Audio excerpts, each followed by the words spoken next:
Hello, everyone. Welcome to What's New in Commerce.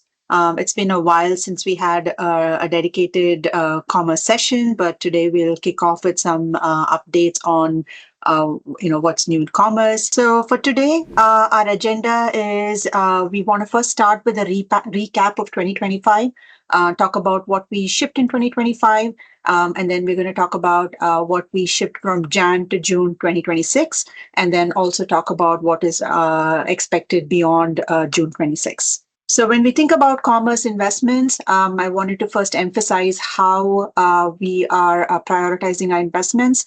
There are three main pillars. There is fundamentals and security. So we want to ensure all our customers can operate at highest level of performance, reliability, security. So we continue to make investments in that area.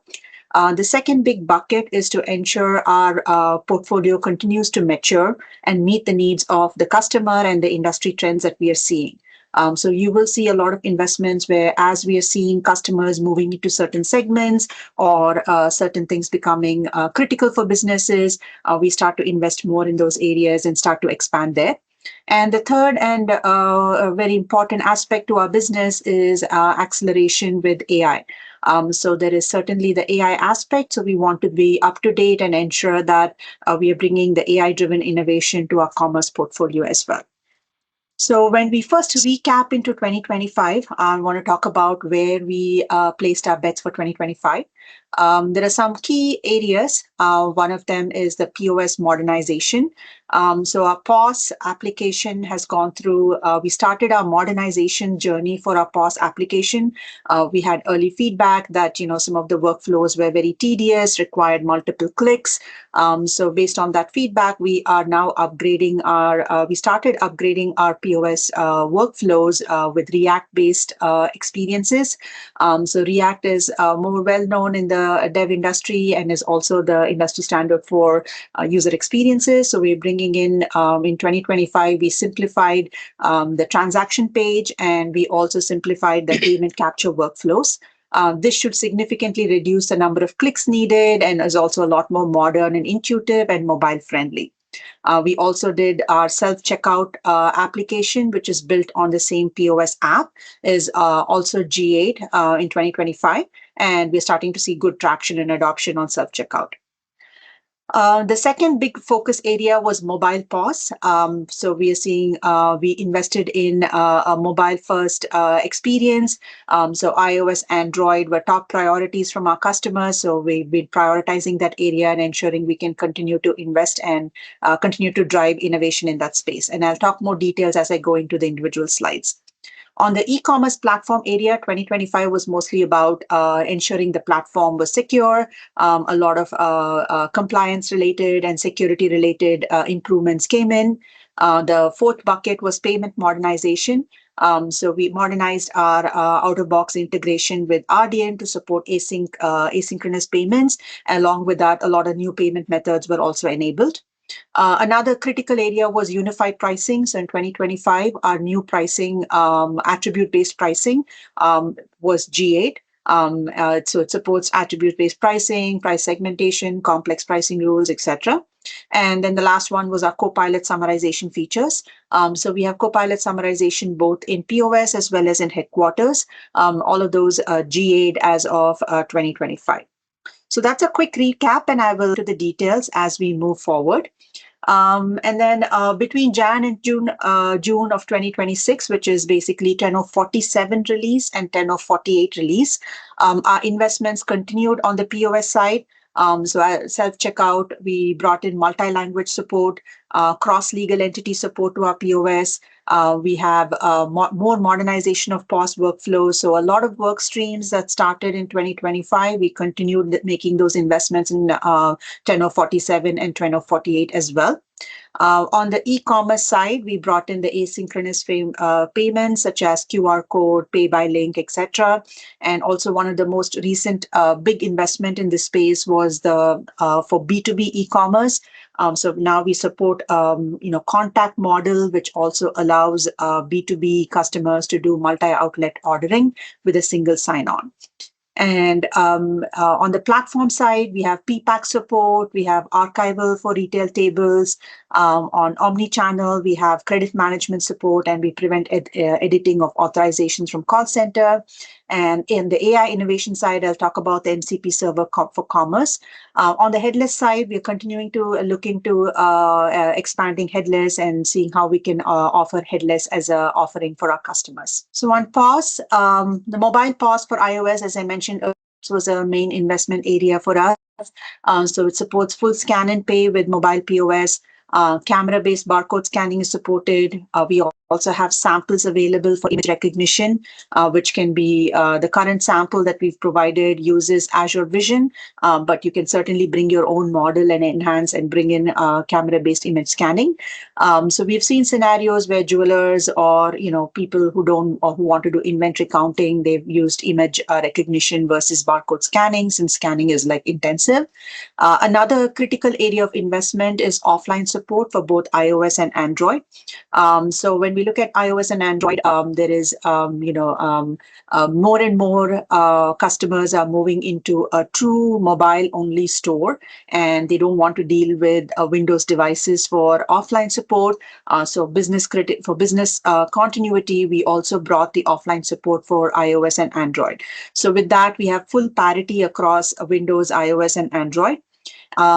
And along the same lines, in the past, iOS and Android required a shared hardware station to integrate with peripherals. And now we also have support for, we've simplified the hardware integration, and you can have a dedicated hardware station. You can have a direct integration with peripherals for both iOS and Android, as long as the peripherals support iOS and Android. So this was another significant simplification, because the feedback we got from our customers is they don't want to deal with Windows devices in the store, and they want to have a simplified footprint. And in general, overall, I would say mobile POS, we've brought in more and more parity with Windows. So now customers have the option of whether they want to go with Windows, iOS, or Android for their POS. And along the investments for our modernization, so our transaction page has been modernized, and then in 10.047 and 48, the product page, the search page, the customer details page, and are all being modernized, and more to come in 10.049 and 10.050 as well. So highly recommend you to turn on these new features and try them out. We are also making a lot of improvements to ensure extensibility is supported. So please stay tuned with the release notes that we're publishing, so you can be up to date with the next set of investments here. On self-checkout, as I mentioned earlier, we now have multi-language support. So if a kiosk can now support multiple languages. So based on the customer's preference, they can select a language, and the kiosk can interact with them. In the kiosk screen can get updated to that. This was a critical requirement for many customers who wanted to do a global rollout. And then since kiosks are, shopper facing, we wanted to ensure that the multi-language support is now available for self-checkout. As part of this investment, the other thing that we've also simplified is our screen configuration. So we wanted to provide localized button grids. You needed to create new screen layouts for each language, but now that everything can be managed with a single layout, so it significantly simplifies the amount of layouts that you need to manage, especially if you're managing multiple languages in your system. Another important area that we also invested in 10.048 is the contextual switching of apps. In many scenarios, we see where POS is interacting with other applications. Maybe for clienteling, there is a custom application that is built in Power Apps, or maybe there is a work order or a service order or a repair that is being managed in a custom application. We also see scenarios where somebody is starting their journey in F&O, creating a sales order line, and then completing the payment transaction in POS. So many of these applications, the challenge in the past has been these are multiple applications, disjoint applications that are not talking to each other. From a store associate standpoint, it feels like they're constantly switching between apps. Now, with contextual switching of apps, what we've brought in is you can seamlessly switch between apps. The context gets passed on. So if you're opening from F&O and transferring to POS, your cart details can automatically flow into POS. And similarly, if you have a custom application within POS, you can have information flow back and forth. So it feels like a seamless experience for your store associates. So I'll play a quick video here. This demo shows how point of sale can now be launched with context, enabling transactions to start in one application and finish seamlessly in another.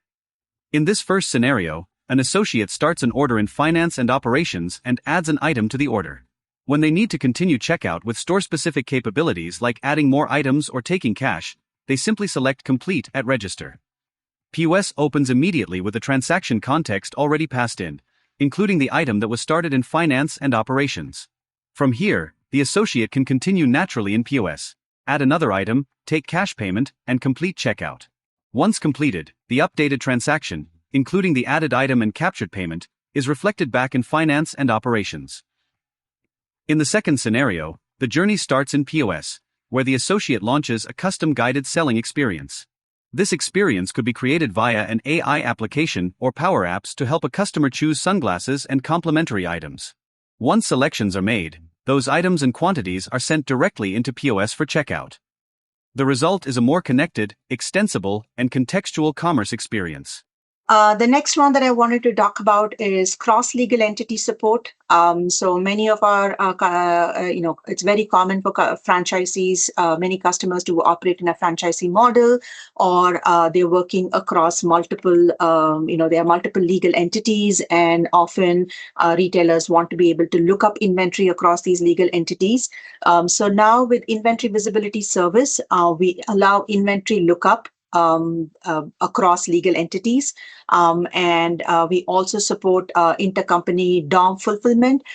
So basically what this means is if you create an order in POS, you can look up the order across legal entities, and the order will also get, if you create an order with that, the order also gets fulfilled through across legal entities. So this is supported both in POS as well as in our DOM. Support for e-commerce will come up in the later releases. More POS enhancements. A lot of small enhancements have happened in POS, so I wanted to kind of emphasize these. One of them is the dynamic payment terminal pairing. So in the past, payment terminals were paired to a POS in a one-on-one mapping. So if a payment terminal is pre-mapped to a POS, you cannot change it on the fly. But with mobile POS, we are seeing the need where associates would need to pair with a payment terminal that is closest to them, so they can have the true mobile experience. So now with the dynamic payment terminal pairing, you can easily pair with any payment terminal that's closest to you, and you don't have to have it pre-paired in advance. We also simplified the customer creation process within POS. In the past, this was a multi-step operation and required a lot of clicks to get that completed. But now it can be completed within a simple form, within a single form, to reduce your checkout friction. The inline actions that were supported in the transaction grid as part of our modernization are now configurable. So you can bring your own inline actions, partners, and can implement your own, configure the actions that you want. So if the default actions that are provided are not the right ones for your business, you can change them and add what you want. We also have support for store commerce and on Mac OS. We have also enabled preventing return of specific items. So today, merchandising managers can define specific products that can be excluded from return. And the store locator also supports kilometers or miles. So in the past, there was a restriction around miles, but now we've fixed that, and you have full support for both kilometers and miles. So with that, we'll move on to the headless and agentic investments. I wanted to start out with agentic commerce. We have a MCP server for headless commerce, which was announced in earlier this year in private preview. We have multiple customers and partners who are previewing it and giving us feedback. Our goal for MCP server is to enable agentic workflows for our customers.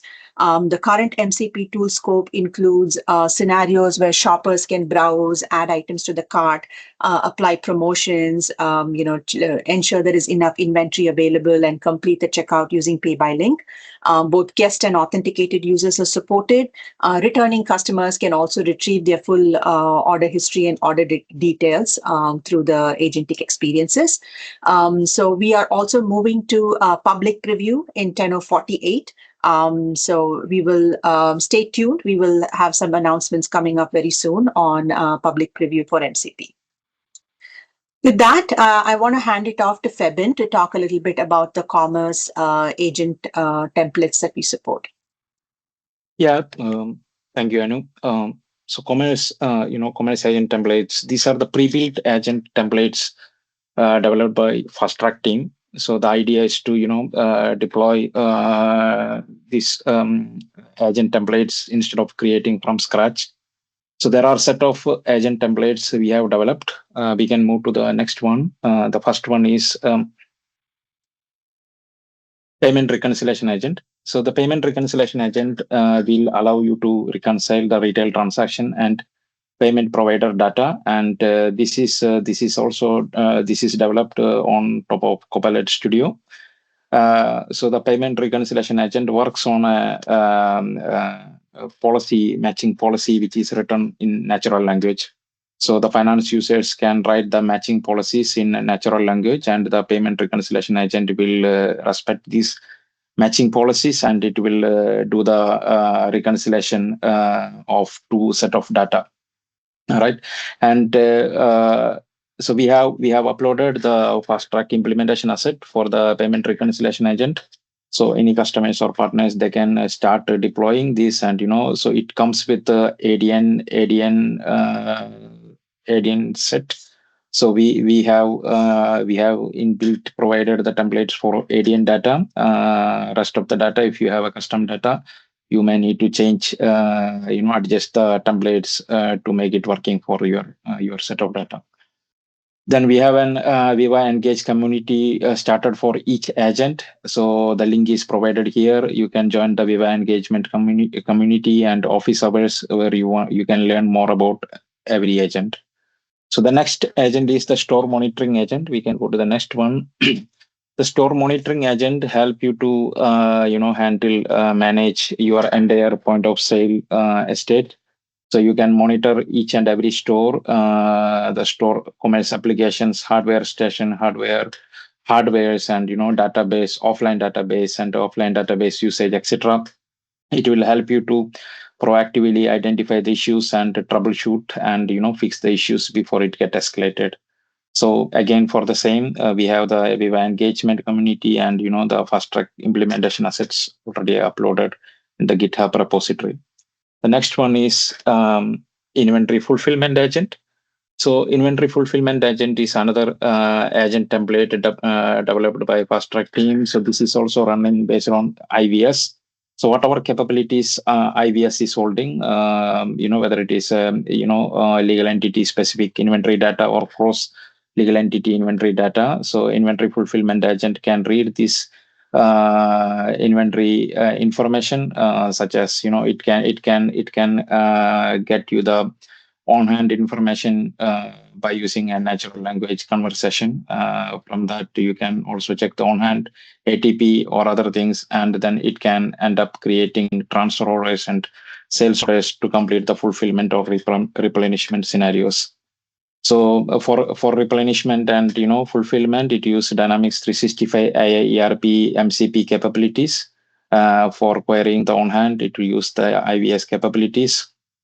So again, the asset is uploaded in the FastTrack implementation assets, and it is easy to deploy and test it in your tenant.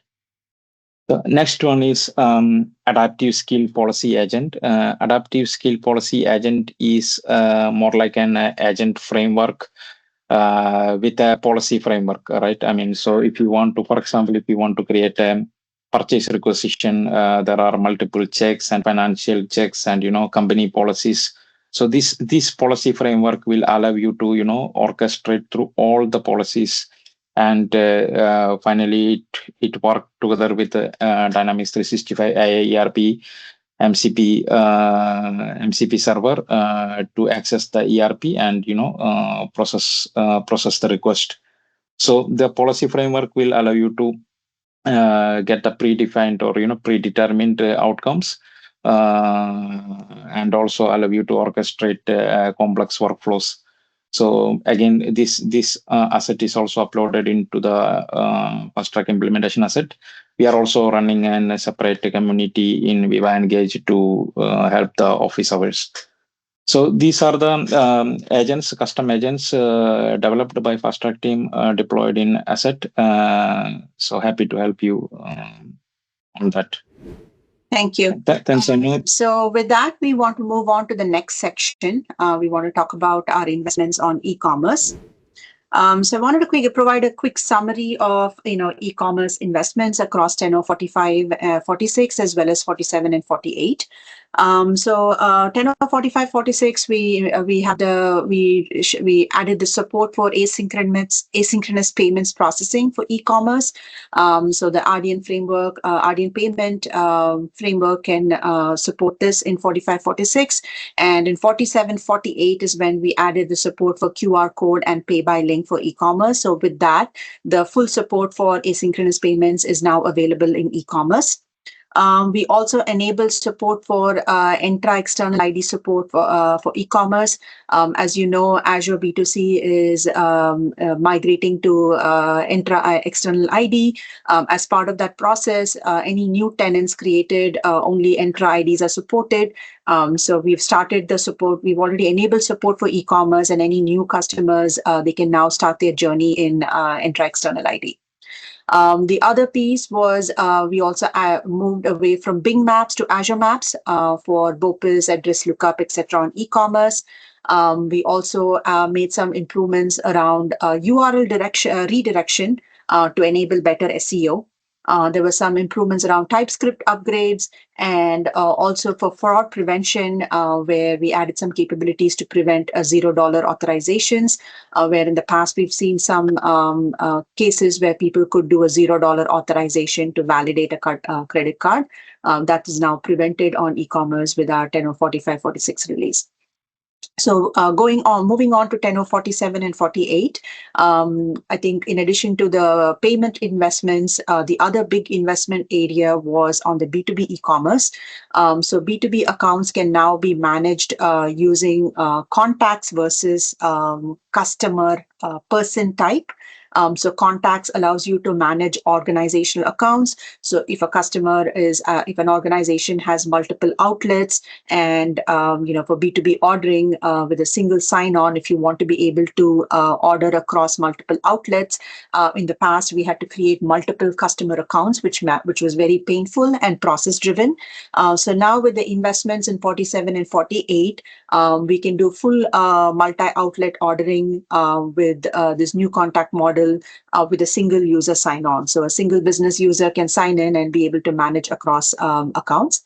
We enable support for customizing the sign-in, sign-up for Entra external ID, and also some reliability compliance improvements were done to ensure the search engines were not indexing internal URLs. So this is a quick summary of all the changes and updates that went into e-commerce. In particular, I think the really big investment that we've had here is the multi-outlet ordering for B2B.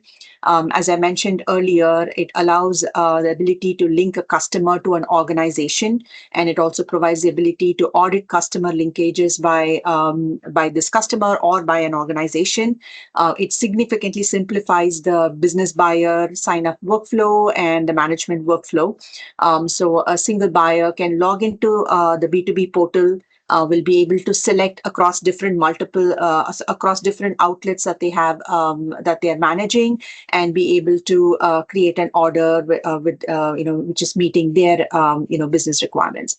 So think this is now available as of 10:48, and we are inviting customers to start trying it out. There are also some migration scripts available. So if you're already if you already have your system set up as a customer type person, we enable the support. We allow migration to customer type contact. So I would highly encourage you to look at our documentation and start the migration process if you're a B2B customer. So moving on to the next segment, the platform and omnichannel improvements.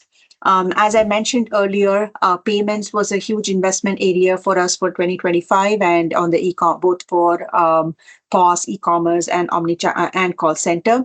QR code payments are now supported for Klarna, WeChat Pay, Affirm, PayPay, etc. Pay by Link is now supported for POS, call center, SCM, and e-commerce. We also enable tap to pay on iPhone. We also have support for refund to original payment method, which had some challenges in the past in the case of returns. So this was another big investment area for commerce. We also now have credit management module support for commerce orders. So credit management was historically supported for SCM, but we did not have support for commerce. But as a part, in an effort to do better together, SCM commerce story, and wanted to ensure our SCM and commerce customers can seamlessly access the same features, we now have this ability in commerce orders as well. So when you're creating an order, say from a B2B portal, if there are rules, credit rules, there is ways to override those rules based on the rules that are defined in your back office, and those get automatically respected in either of your front ends. It could be in POS, it could be in e-commerce, or it could be in call center. So overall, now credit management is supported.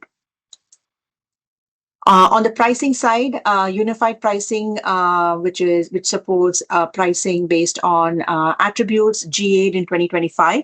And since GA, we've been continuing to add new enhancements to it, such as you can now manage pricing rules using generic-based currency.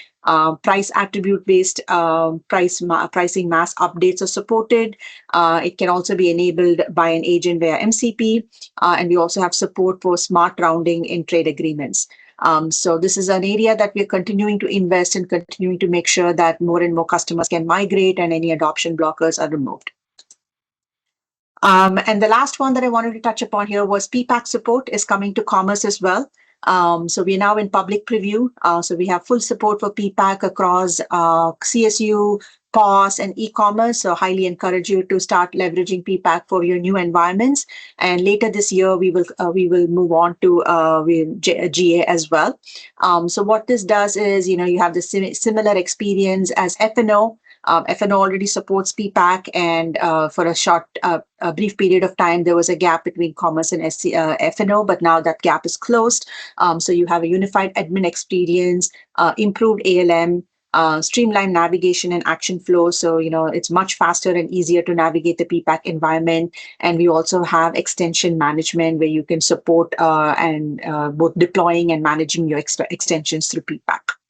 And before I wrap up or move on to the Q&A section, I also wanted to touch upon what is coming beyond June 2026, so 10/49 and later. So we are continuing to make investments broadly on the POS retail side, as well as we are providing some new capabilities in POS to be able to bulk order. Some interesting ones on POS would be like we are bringing A4 receipt printing, we are bringing label printing to POS. We are providing bulk ordering capabilities and on-account payments. We have some scenarios where certain customers need the ability to, they have scenarios where they're either a wholesaler or a distributor, and they have somebody walking into the store and making a business buyer is making a large purchase, and they want the ability to be able to do this within POS to make sure it has the scale and performance needed. So some of that will come into 10/49. On the the B2B, on the e-commerce side, we will extend our cross-legal entity support for e-commerce as well. There will be more platform upgrades, and we are further looking into other improvements that we can do for B2B acceleration. On the headless side, we are looking at how we can do a further CSU expansion. So we've received feedback from customers to support CSUs in multiple regions. So we'll look into that. We also have a new capability called Payments as a Service that's coming up. So it's the same payments SDK, but it will be available as a plugin in Dataverse, which makes it easy for all D365 applications to leverage our payments. So without installing the commerce modules, if you want to take a payment in finance or if you want to take a payment in field services, you can use this payments as a service and you don't need access to any of the commerce modules there. On the omni-channel side, we'll continue to make investments in unified pricing. So there are plans to bring demand planning and unified pricing closer, and more improvements coming in there as well. On the AI side, our MCP will mature to GA. We are planning more MCP tools and skills, and we're also looking into how we can bring some AI-based experiences into our receipt designer and screen layout designer for POS. So that's kind of an overview of what's coming next. And I want to say, after this, we are moving into Q&A. So if you have any questions, feel free to drop them in the chat window.